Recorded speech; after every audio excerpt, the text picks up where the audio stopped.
Armed Forces Chief Eduardo Año says the military was ordered to downplay the presence of ISIS in the Philippines as part of its psychological operations in its war on terror.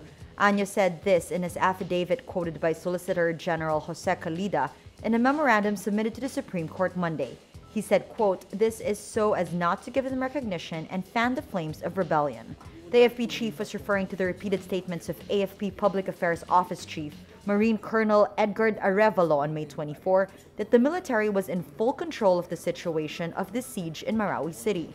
Arevalo also said, quote, "The armed men we are dealing with are not ISIS, but members of a local terrorist group." But after May 24, the military would admit the ISIS links of the Maute terror group.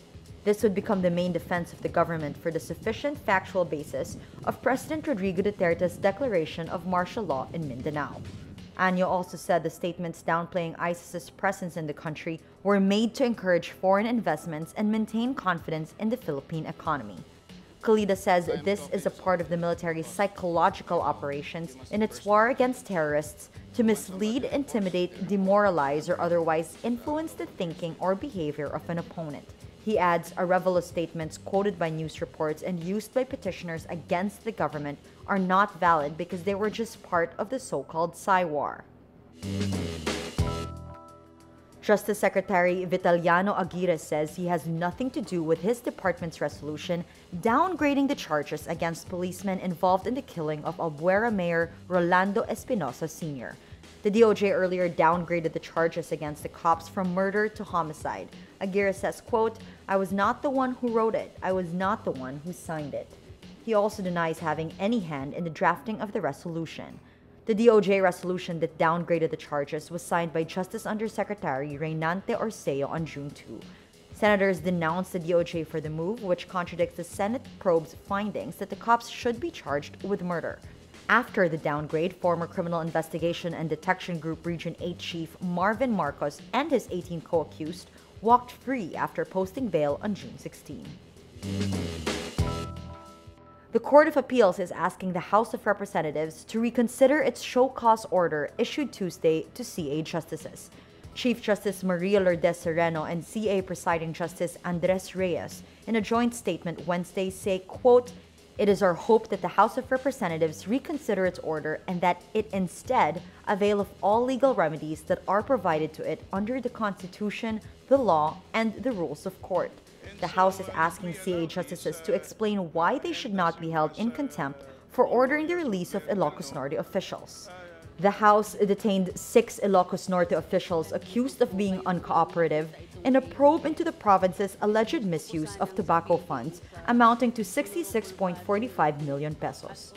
House Speaker Alvarez earlier called the 3 CA justices who ordered the release of the Ilocos Norte officials idiots.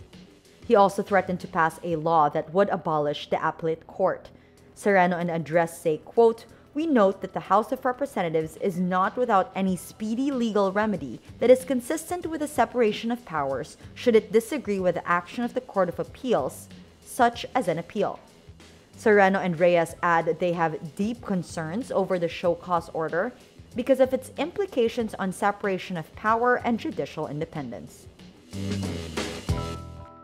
Uber co-founder Travis Kalanick steps down as chief executive officer of the pioneering ride-hailing service as the company reels from legal woes and controversies over its company culture. A New York Times report says Kalanick's resignation on Tuesday was triggered by pressure from the company's top investors. The investors made the demand to Kalanick in a letter entitled "Moving Uber Forward," which said the company must have a leadership change and that he leave. Kalanick says, quote, "I have accepted the investors' request to step aside so that Uber can go back to building rather than be distracted with another fight." He will still remain part of the company's board of directors. Kalanick earlier announced he will be taking an indefinite leave of absence. Uber is the world's richest venture-backed startup, valued at $68 billion. Belgian soldiers shoot a terror suspect after an explosion rocked the central train station in Brussels Tuesday, in the latest attack to hit Europe.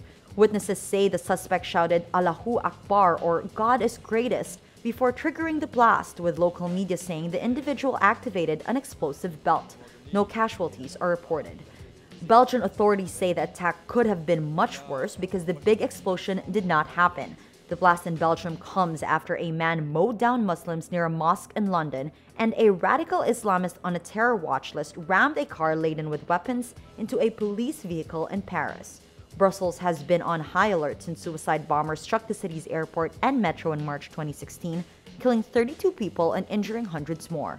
ISIS claims the attacks.